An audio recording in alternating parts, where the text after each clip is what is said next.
Welcome back to Everything Fraser Coast. I'm Jussie Lindeberg, and today I'm joined with a couple of special guests. I've got Marion, who's a good friend of mine, supporting me here today. Hey, Marion. Hi. Yes, Marion has a little accent, which we'll see if you can figure out during the conversation. And I'm not going to give anything away. And we're also joined with Lesa Takon, rhymes with bacon, she just told me. Yes. And I'm so excited because I've run into Lesa before, and as soon as she said hello to me, I recognised her by her voice. I've met her before, and Lesa runs a ministry in Uganda, and I've asked Lesa to have a chat because it's so interesting what she does.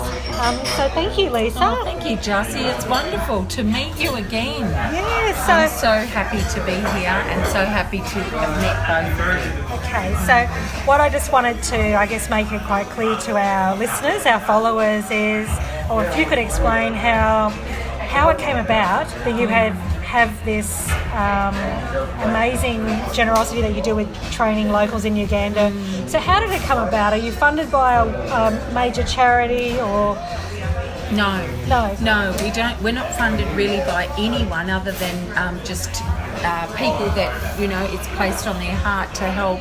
But I've been going to Uganda now for about 9 years, and in that time I knew that something was in my heart. I knew that God had placed something in my heart to do, and I probably also knew that I wanted to be a missionary. I'd been sort of looking at that since I was a little girl, and I did a lot of mission work in my earlier life, earlier years, especially in the Pacific Islands. But I started going to Uganda, and I just thought, there's something here for me. And what happened was, after I'd worked there for quite some years, just volunteering in different schools and with different women, teaching them English, I pioneered a ministry called Treasure Harvest Ministries with another Ugandan pastor. Yeah. So you've got a Facebook page called Treasure Harvest Ministries? No, it's actually Treasure Ministries Africa. Mm-hmm. Okay. So that's what we were before we became a registered charity in Uganda, and we had to drop the Africa and put something else in there because there already was a Treasure Ministries. Okay. So we became Treasure Harvest Ministries. So living in a little seaside town, back then it would have been a little seaside town of Harvey Bay. Yeah. How did you go to going, my calling is to do this in Uganda of all places? Why Uganda? There's so many places you could have gone to. Well, I had a little girl that I sponsored through Compassion over there, and I sponsored her probably for the last 20 years. So she would have been 18 when I actually went to meet her in Uganda about 9 years ago. Yes. She actually had finished the program and she had her own little girl, Kamagisha. So I went to meet her, and really that was my look-see trip. Wow, okay. So imagine you're still very close with her, like you're another... Uganda, even though it's quite a small place, there's a lot of terrain between, and it's hard to get to different places. So Immaculate lives in the southern part of Uganda, and we're more so in the west. Okay. So I try and see her when I can. Okay. But so it's not always possible. So our listeners can't see, and I certainly can't see photos, but can you give us a bit of a visual of what it looks like where you go? Okay, so when I go to Kampala, so that's the capital of Uganda. A couple of million people live there. So there's people everywhere. There's dust and dirt. Different parts of Uganda, there's national parks, of course. The gorillas are down in the southern part of Uganda, the Waranga Mountains and Bawindi Impenetrable Forest. So you've got snow-covered mountains, Mount Rwenzori, you've got savanna, you've got plains, you've got the big five, of course, the lions and the elephants and giraffes and hippos and so forth. So there's lots of different kinds of terrain in Uganda. But we're based in about 50-60 kilometres out of Kampala, deep in a village. Yes. It's a bit like Harvey Bay. Right. Yeah, there's lots of sugar cane around. There's lots of green trees. It's very green. I was wondering where you were going there. Yeah, there's it's just when you sort of go out the back of Harvey Bay, it can be like I'm in Uganda, except the dirt is red because so rich soil. Yeah, that's right. It's called the Pearl of Africa. Uganda. It's always been known as the Pearl of Africa, and they grow so many things there and food, lots and lots of food. Okay. So it's a bit like the breadbasket of East Africa. So Lesa's got this amazing head of very blonde, natural blonde hair, I'm thinking it is. So I'm guessing you stand out just a little bit. Yeah, just a little bit. What do they call you? Because I could imagine they would call you some... I was given an African name when I first got there many years ago, and that was Musika, which means... just had a mental block. Isn't it a Greek dessert? No, not moussaka, mukisa, and it'll come to me you what sure it means. They're not asking you? No. I think it means gift, a gift to them, or blessed one, or something like that. But they also just call me auntie, or teacher Lee, or Jaja sometimes, because in Uganda, most of the people sort of are under 15 years of age. Half the population is under 15 years of age. Right. So the life expectancy is only 59 years. Yeah. So, and I'm nearly there. Yeah. So they will probably see me as very old woman. Yeah. I know. I hope I don't look like it though. I don't think I do. Oh, that's so interesting. I find it interesting. I hope our listeners find it interesting.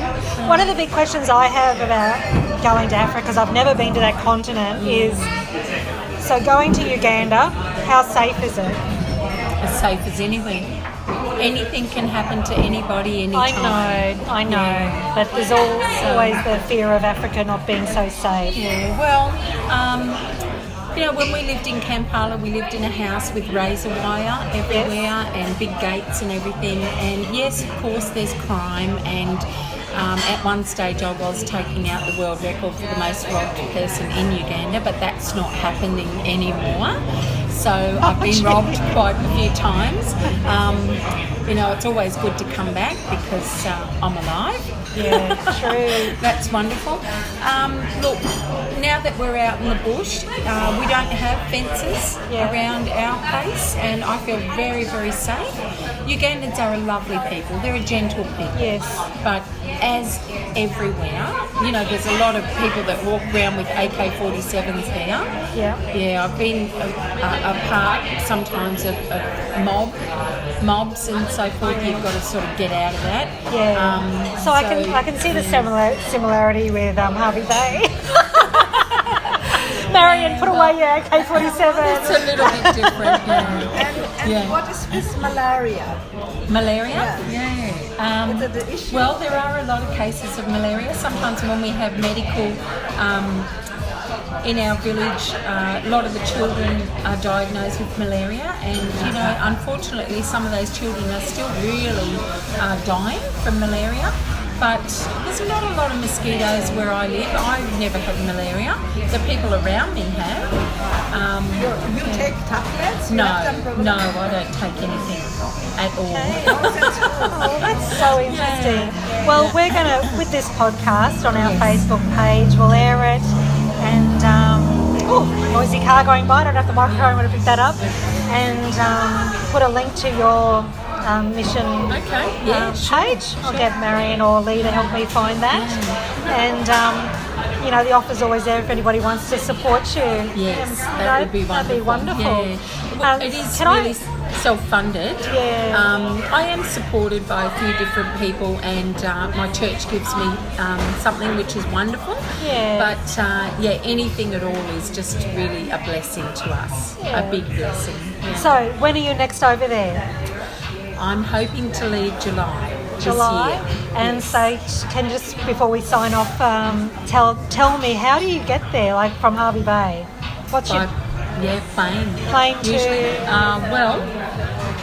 you know, this time I found quite a cheap ticket with Ethiopian Airlines, and I just laugh every time I think of it, because I did say to my mum a couple of years ago, Mum, I'm going to fly with Ethiopian Airlines, and she just looked at me and she said, oh, Lesa, you'll never get there. But, you know, I'm hoping that that might be a way I can go, but I just look for the cheapest ticket that I can get, and usually whether that's Etihad or... Do you fly Brisbane to Kampala? Well, yes. Last time I went from here to Brisbane, and then Brisbane to Dubai or Abu Dhabi.